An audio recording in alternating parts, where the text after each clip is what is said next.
started, and now we're recording. This was just a little idea we came up with doing sort of an open mic and letting people just chime in with questions. And we are your local experts in these topics, SiD, TABE, and CASAS. And so I guess, how do we want to do this? Should we do chat, or if somebody wants to ask their question with their voice, feel free to unmute yourself and let's get started. Who's going to be the brave soul to go first? Rachel is applauding. Is that your hand up? Somebody's got a hand up. She's got her hand up. Rachel. Yeah. Sorry, that was Go me. for it. Excellent. Applauding, hand up. Could be Hi. Hi. So Nice my to see name's you. nice to see you too. So my name is Rachel Stiglitz, and I work at a couple of different sites. Right now I'm at Mounds View Adult Education. And at Mounds View, they do a diploma program, a high school diploma program through the school district that, students, adults come here and complete any credits they're missing. Credit recovery.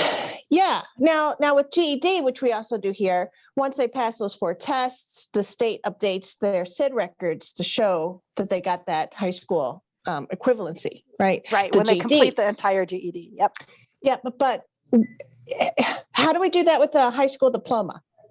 So, Good question. Yeah, I mean, So would it be a benchmark or what? There is an NRS goal. NRS, there is the GED happens automatically, like you said. So if they get that, we do a data match. Yeah. But there is a high school diploma option. Okay. It's different than, there's 2 diploma options that are in there as goals. One is the competency diploma. Are you familiar with that? That's the one that is offered kind of through the state. Yeah. Yep. So that one also gets done sort of automatically after the student has done all the competency pieces. There's a whole, There's a whole other but if you're tab. doing the credit recovery, you can go in and go to the NRS goals and select the other high school diploma option. NRS goals, and that's where I can do That's it. on a student history page. Okay. So you go to the student's record, you go to their history page, and then at the top you choose NRS goals, and then those 3 options are there. Well, actually, the GED option isn't there, but yeah. And so it would be it would be the high school competency. We're not doing adult. Which one are we doing? It's the high. It's the high.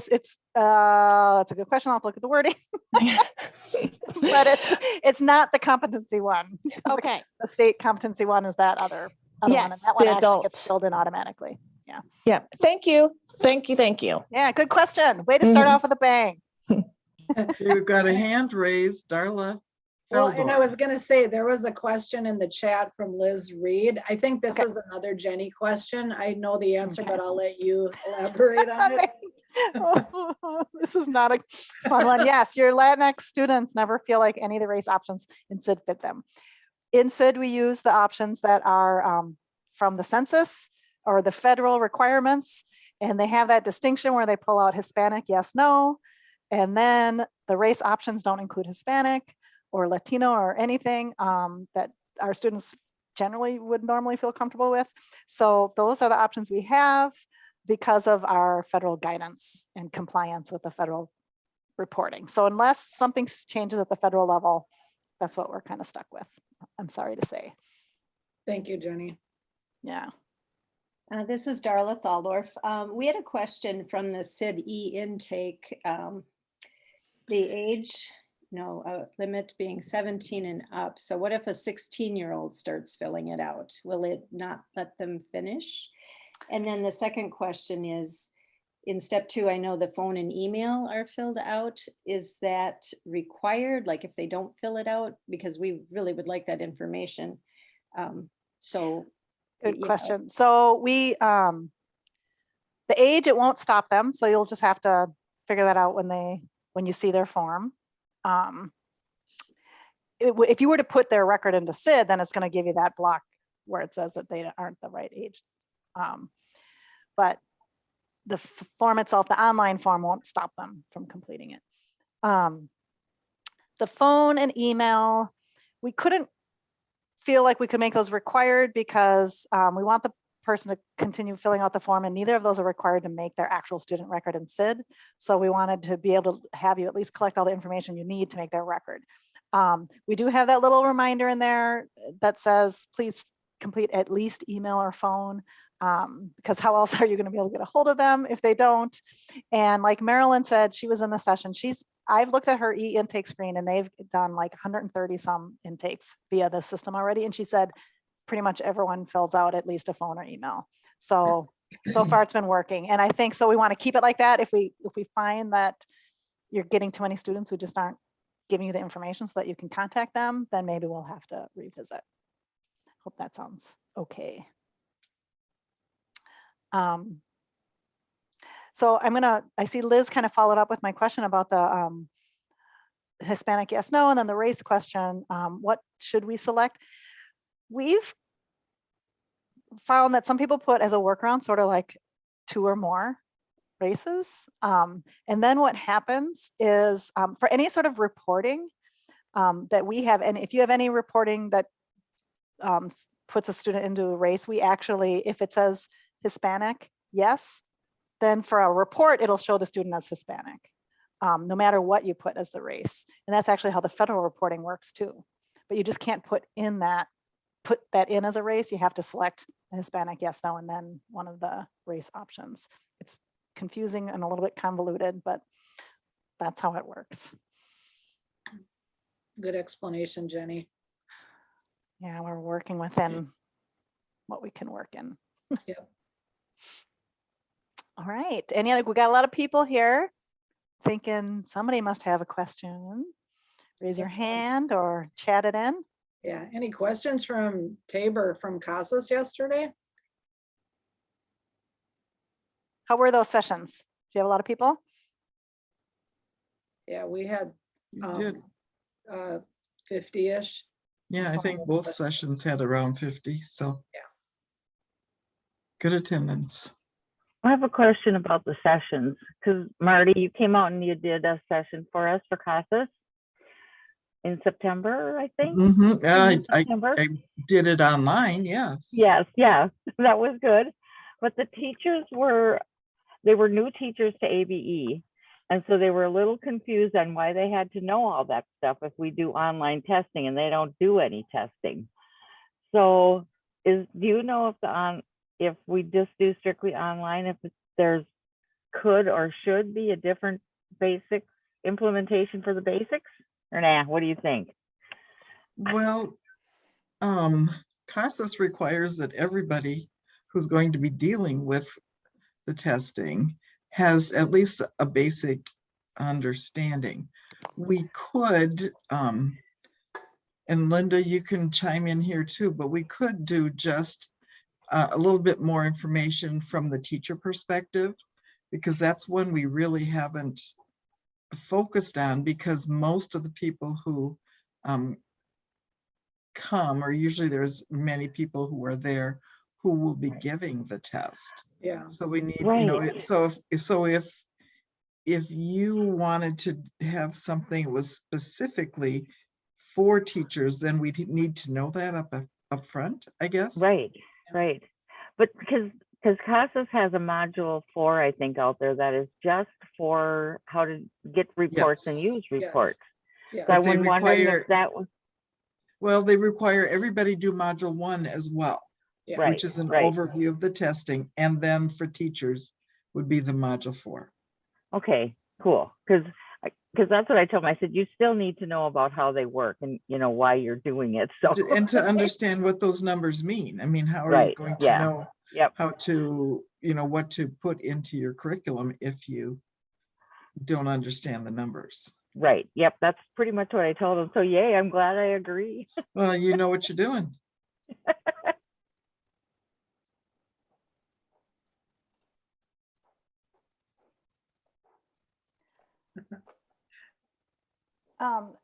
Rachel, I just want to clarify the question that I answered earlier. I took a look. Thank you. Get the 'cause I was exact just looking wording? too. I was just Okay. looking. Oh, good. So if you go to the students page, you go to the history tab, and you Uh-huh. select the goal of NRS primary. Oh, wait, so goal NRS NRS primary. primary. Uh-huh. And then the options are local credit-based diploma or Okay. post-secondary training, which is something that's an NRS goal that we don't really do, or state competency-based diploma. So Yep. yours is local credit-based diploma. Cool. Got That's it. the wording. That's the exact wording. Yay. Thank you Just so to- much. To reaffirm that, we did that in Metro North too, when we have one site that is still offering credit-based diploma, or we call it credit recovery, out at our Elk River location. So yeah, that was the area, but I didn't go into SID to look because my screen's too big, my Zoom screen, so. I only have one monitor today. I feel a little slighted. All right, I see another question coming in here. Danny said they'd love teacher focused CASAS seminar. I don't know what I don't know, you know? That is a really good point. Yeah. Do you offer something like that? Well, no, we haven't, but that we haven't yet. certainly can look into that. Yeah.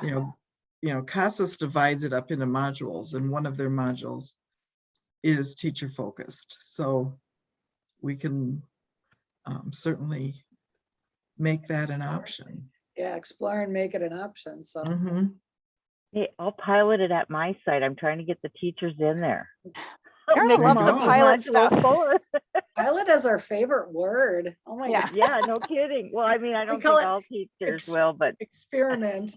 yeah.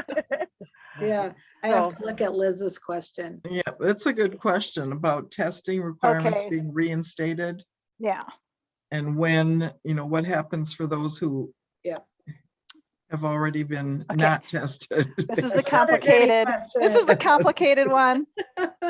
But this is a good question, and we knew this was going to come up all year, probably. So the question is about with the testing requirements being reinstated, as Marty just said, and new students need an NRS test just as they usually would before their first 12 hours or within their first 12 hours.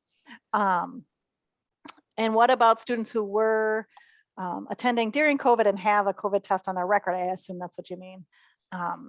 So if they have a COVID test on their record, sometime when you were allowed to give that to them, and within the look back, so since July 1st last year till now, SID is going to think that, yes, they have an NRS test, that's great, and it's going to allow you to take attendance beyond the 12 hours.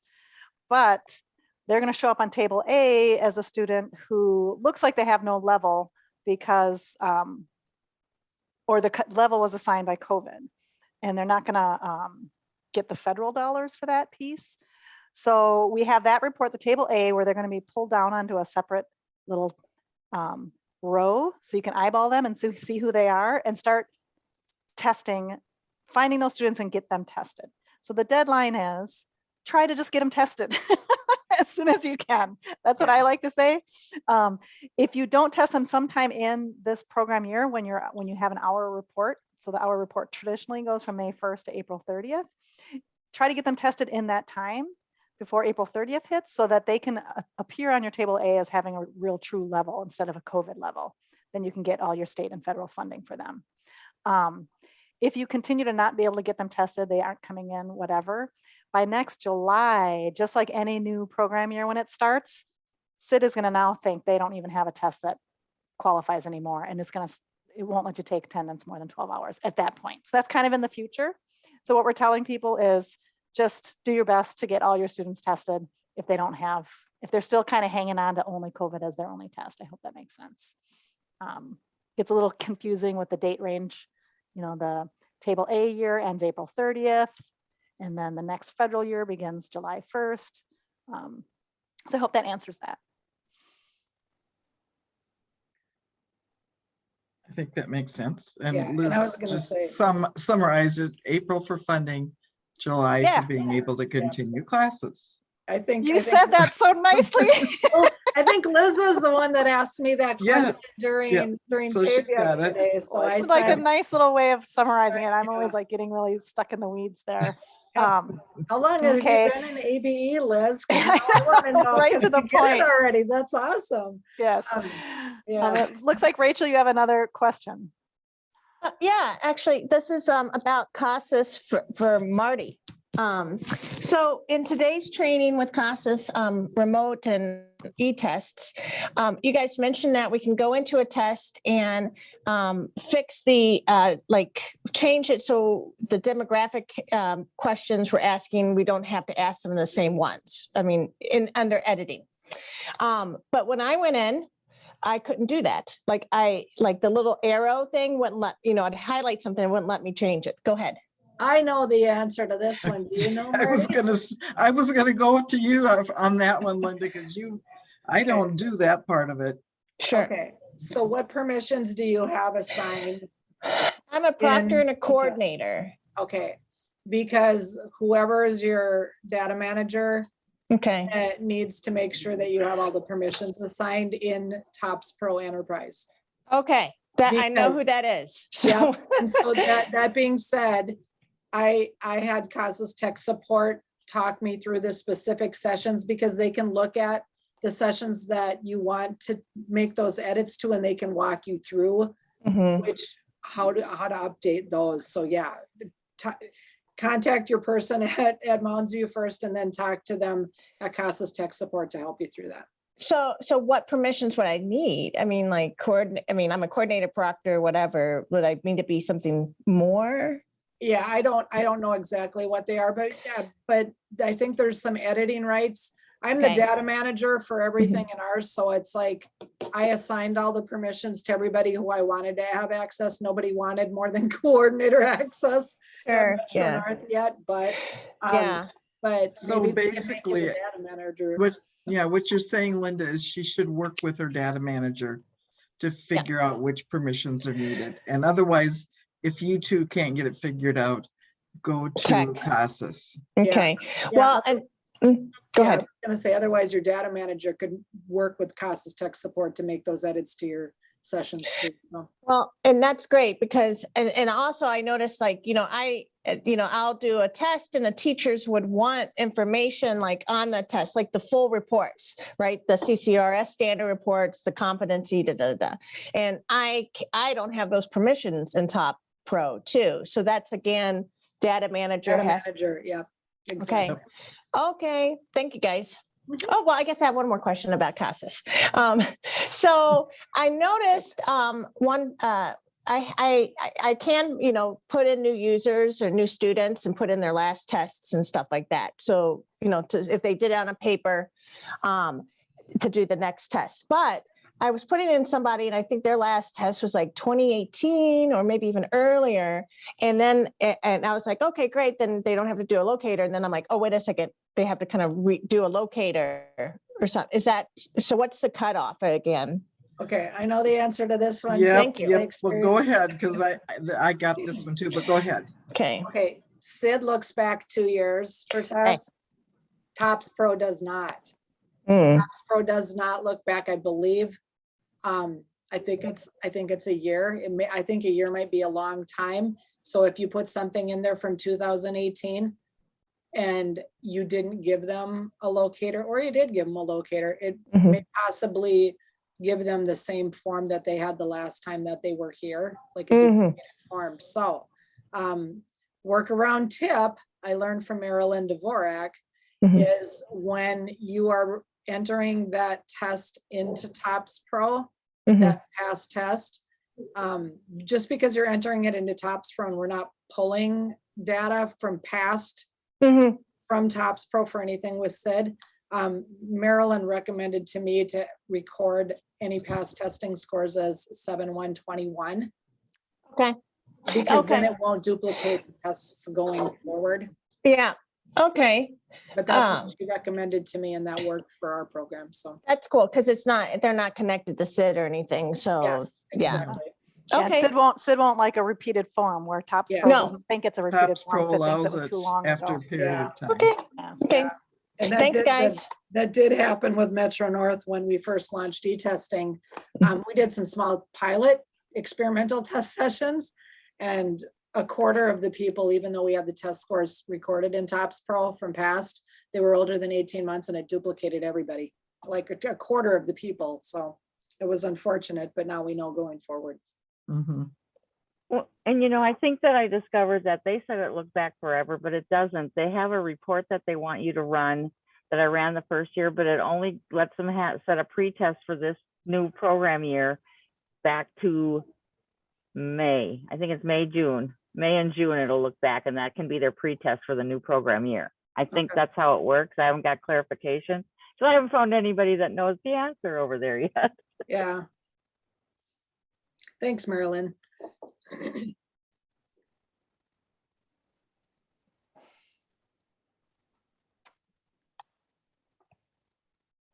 Okay.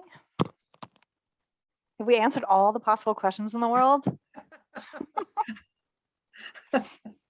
Doesn't seem possible. I don't think it's possible.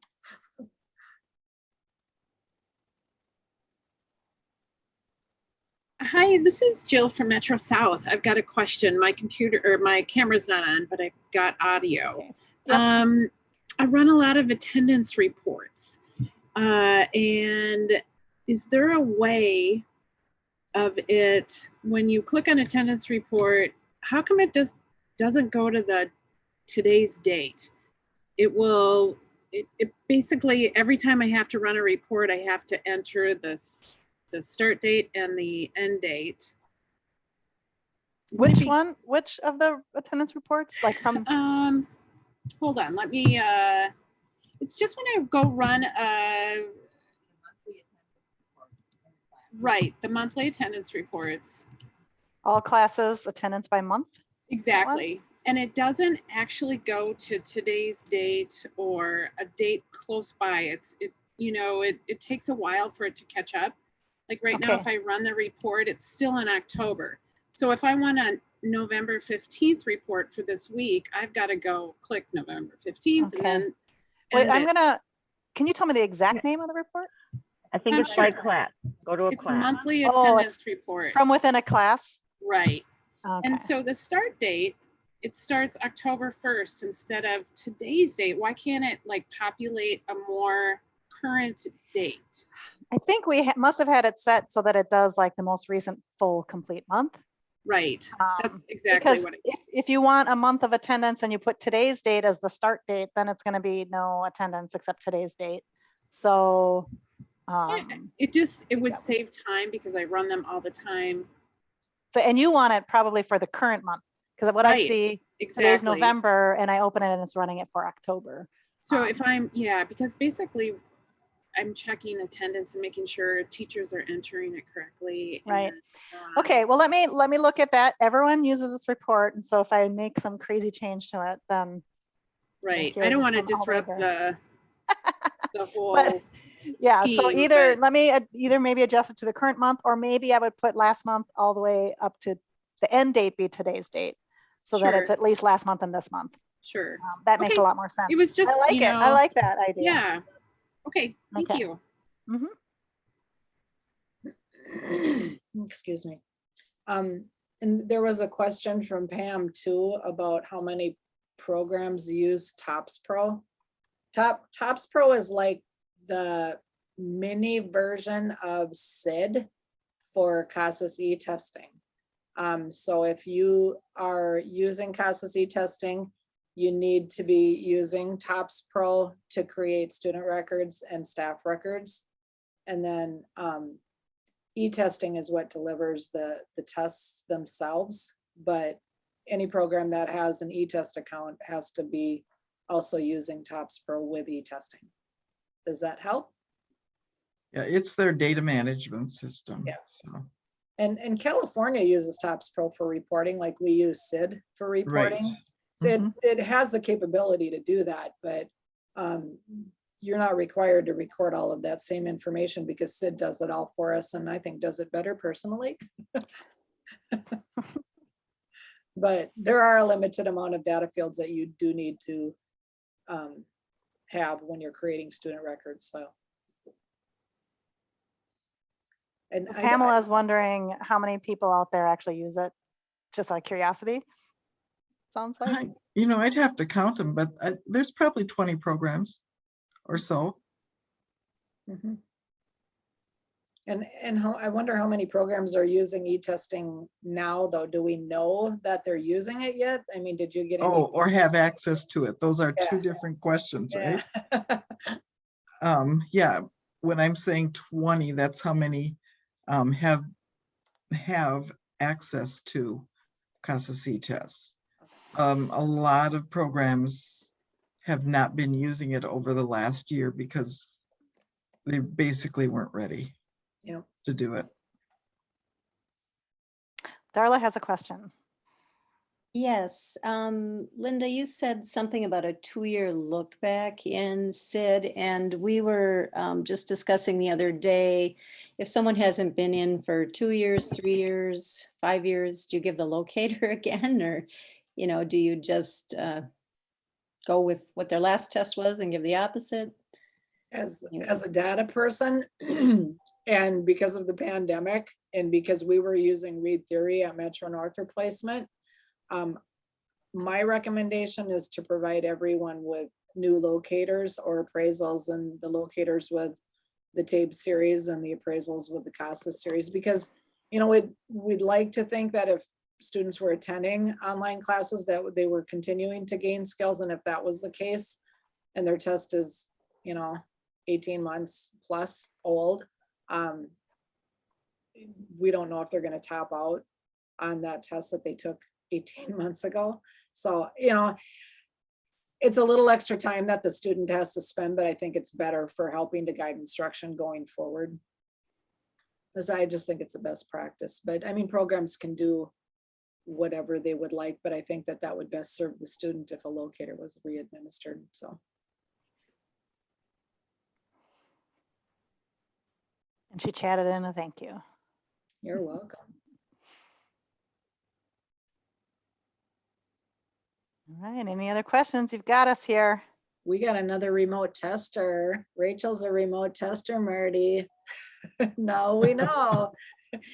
Can people put in the chat if they're providing any remote testing? Because something that we found is people are not really forthright about, I don't know if it's their confidence level in their remote testing,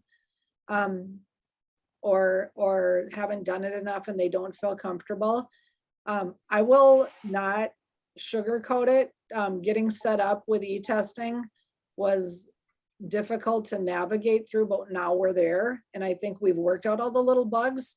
We have not launched any remote testing whatsoever, but yeah, I mean, there's a couple different videos that we've now delivered both with the support staff conference and at ABE Summer Institute with getting started with your online testing account. If your program was part of either round 1 or round 2 of the e-test test distribution from MDE,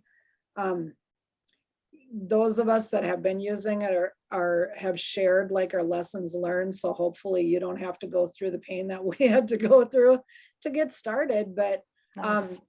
we'll all share our information. That's what ABE people do. We share lessons learned, and then hopefully going forward it won't be as difficult, and you're not creating the wheel on your own, and then you have the additional support of people who have some experience under their belt. We had about a year's worth of experience with e-testing with TABE before COVID.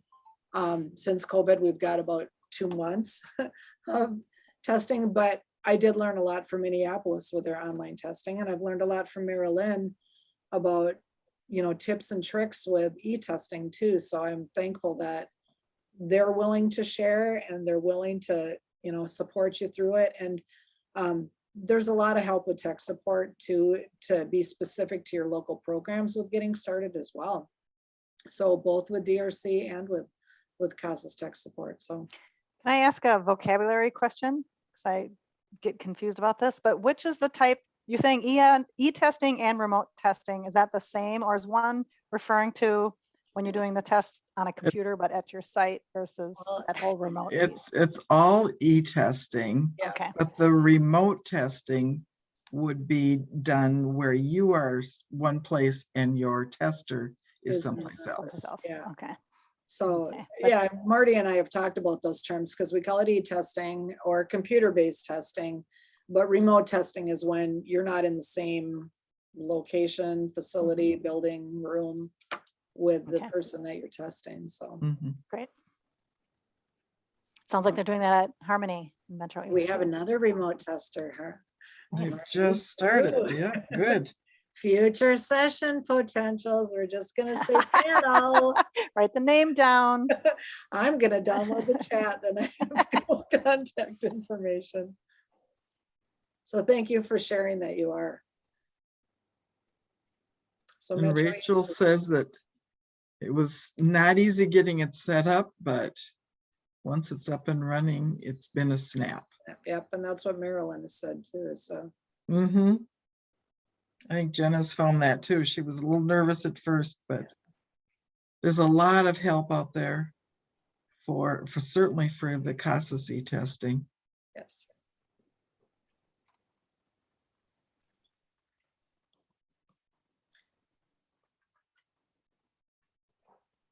Okay. Any other questions?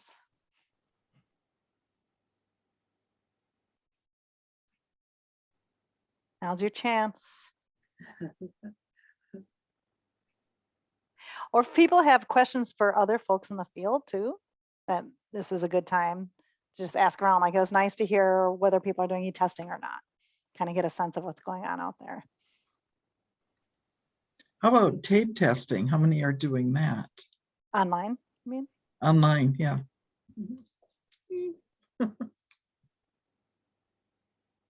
We know Minneapolis and Metro North. Mhm.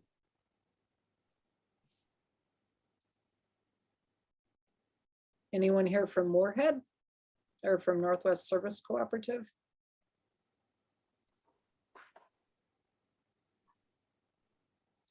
Are they're not doing online, are they at Northwest? No. Kirsten had talked to me about getting things set up and adding permissions, but that was probably about 2 months ago. Uh-huh.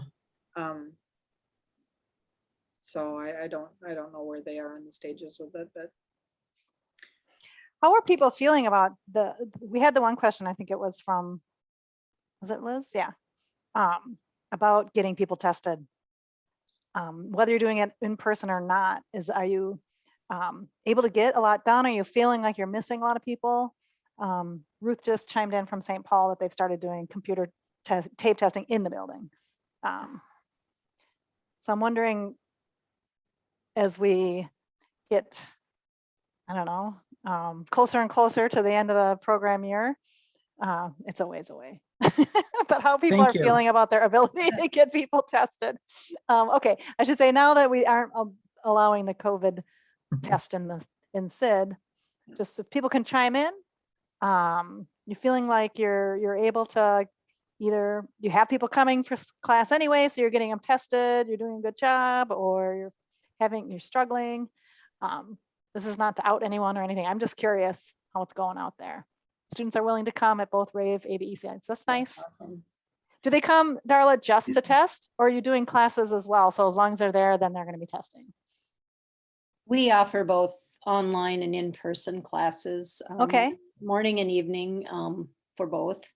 And, it's very rare that someone will say they don't want to come in and test. So I think I haven't really had to twist anybody's arm. Oh, nice. That's good to hear, Yes. and that hopefully that's what is happening around other programs too.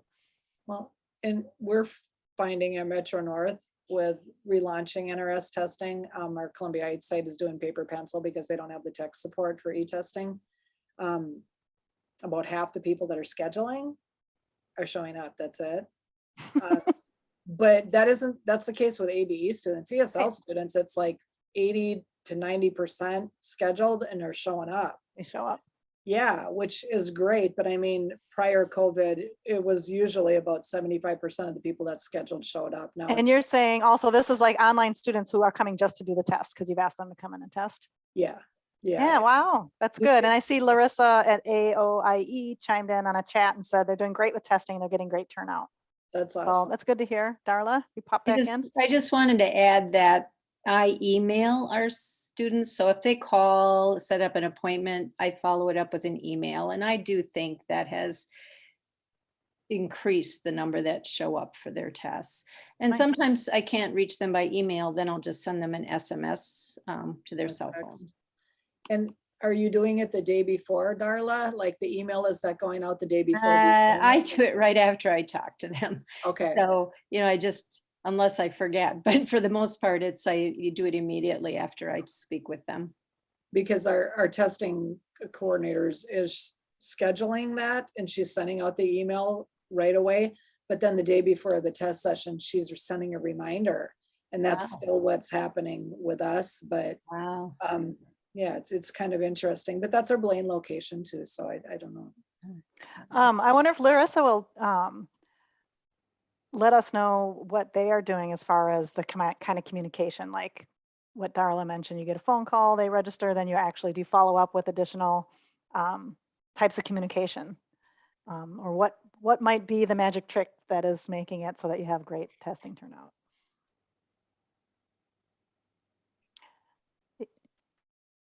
We'll let you chime in.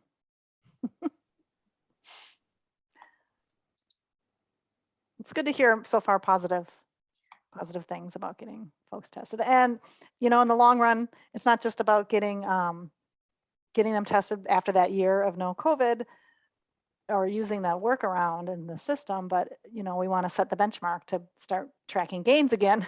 Yeah, So, Exactly. well, and Yeah. you talked about gains yesterday during CASAS, didn't you, Marty? Because I sure talked about it during. too. We did. We Yeah. did.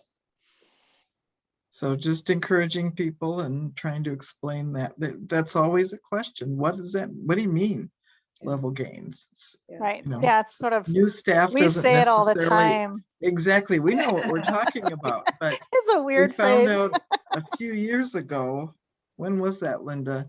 We were talking about it, throwing it around, and somebody said, "What are Like, you what is a talking level about?" gain? And we're like, A new uh-oh. person. So Yeah, that's a good point. Well, All and I right. like that they cover that now in that ABE Foundations training. They talk about level gains too, so people are hearing it multiple times, knowing that it's like a class responsibility, it's a site responsibility, it's a program responsibility, and it's a state responsibility. It's everybody's responsibility to be looking at who you're surveying, setting up post-testing or pre-testing and post-testing practices, and so we can achieve those targets. Yeah. Okay, Larissa did respond and said that our teachers are always promoting the test schedules. We use Remind app. I think that's one of the texting apps, right?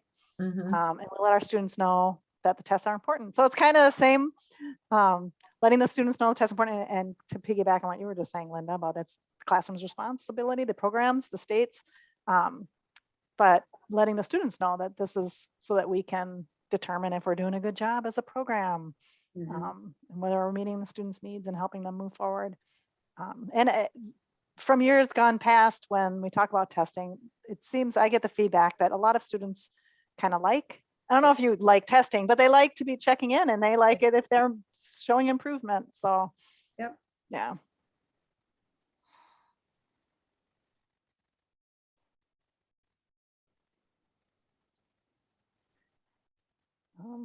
Marilyn said that they've got about 80% of their students that appear on the table A have been tested. Jealous. You're chipping away at that little purple row of the COVID only folks. Very good. And also, I guess I should point out the COVID only people are down there if they have hours after October 1st, when we stopped allowing the COVID test. So if all their hours occurred before October 1st, they are up in the regular part of the table. Oh, and that's good to know. Yeah, so that's one of those quirky little distinctions. Our Blaine location, we did 2 different rounds of testing for students that were currently here. We did it in September, and then we did it again in the first week of October. And then we had like 3 stragglers that we got Of course. in the first week of November of current students. And so like Blaine has 100% of their current students are all tested. That Nice. have been here since Excellent. October 1st. But that's not the case at all the other sites. Everywhere. Yep. Yeah. But we're chipping away at it. Yep. Yep. Excellent. Looks like we have about 4 minutes left, right? It's a 45-minute session. Right. Okay, thank you. So, last chance, folks. Well, and I'm just gonna say, if you if you feel like a session like this is beneficial, please make sure you include that in your Review. eval that you're Yeah. gonna get from Heather, because CASAS does an office hours session like on Friday that people can just call into CASAS and ask Oh, anything. That's nice. But yeah, but that's kind of what I was envisioning what this session was gonna be Yeah. like when we were asked if we'd be interested in doing this. So if Yeah. you think it's beneficial, yeah, please feel free to include those comments in your session eval. Yeah, and maybe that's something we could offer more often or something, like Mm-hmm. quarterly, just like in every other month, Yeah. office hours or something. And I won't wear a feather boa again. I know that. I've got feathers shedding all over my Where- clothes. And it was so But you sad. bring up a good point too, is that everyone who is in this training today will get an email from Heather to do an evaluation of the sessions. Yes, So please So- fill that out. That helps us. We're all on the planning committee. It helps us yes. for planning. Plan future sessions that are beneficial that people are looking for. So yeah, please provide good feedback. Right. Just Glad to hear it. as a curiosity, how do people feel about online as opposed to driving someplace to do a session like this? Or, I mean, a conference like this? Oh, like, so in the You know, future, even if So, I COVID mean, isn't an issue, as we're planning in the future, I Yeah. know that the state for the Summer likes Institute online. plans to do kind of every other year. So, okay, we've got some online votes there, which is very interesting. people are liking online. Uh-huh. I was going to say, I'd like to see the new MDE building though, when you guys are. It's sort of Well, mysterious there too, like how they sometime. can, maybe they'll move in it next month, maybe not till summer. Who knows? And, is it just offices? I mean, of course, they had access to, I've wondered about that. What sort of access for Or conference do type they not things get- will there be? Oh, yeah, Space, there'll be yeah. conference room space. Yeah, will we Yeah. still be able to use that space? Oh, Jody chimed in, unfortunately, still to be determined whether there will be conference space. Oh, okay. Oh, That's what I wondered when I was listening this morning. Thank you. It's good to see that people are finding the online version of this conference to be quite useful, like, Mhm. Yes. yeah. Either format we're hearing. Yeah, of course, we all like to see each other in person too. yeah. But it makes a big day. It makes a big couple of Right. days out of it, and especially if you're, You had to fix your own lunch From- today too, so. yeah, and there's that. Walk across the hall to the fridge. Another vote for online, Kim. Yeah, for work scheduling, definitely. Oh, yeah, I bet. Mhm. So that information is something that should be on your evaluations too, just so that Good our point. If there's team an other, knows, yeah, our team measure. knows things. Yeah. Mhm. good. Great. Well, it's 2:45, so thanks everyone for attending and for asking questions. I think Marisa was going to maybe put in the help stuff again. Yes, I And was. does somebody always save the chat? Because it will be good to maybe. Yeah. Yeah, I will have the Folks chat like that I both. can get to Okay. you. All right. So here's that information again. Yeah, and everyone have a great weekend. This is the last session, so you're free, Yeah. right? Yes, And I did put in my email for anyone that has TABE questions. if Happy they wanted Thanksgiving. To email me directly too, if they didn't feel comfortable sharing or asking in today's session, feel free to email me anytime. mhm. Yes. Thank Yes. you. And thank you for Wonderful. attending our session and for attending the conference too. Yeah, yeah. Thank you. Have for a great weekend Sharing. and a great Thanks. Happy, Thanksgiving. yeah. Happy weekend. Thank Happy you. Thanksgiving. Thanks, everyone. It's fun.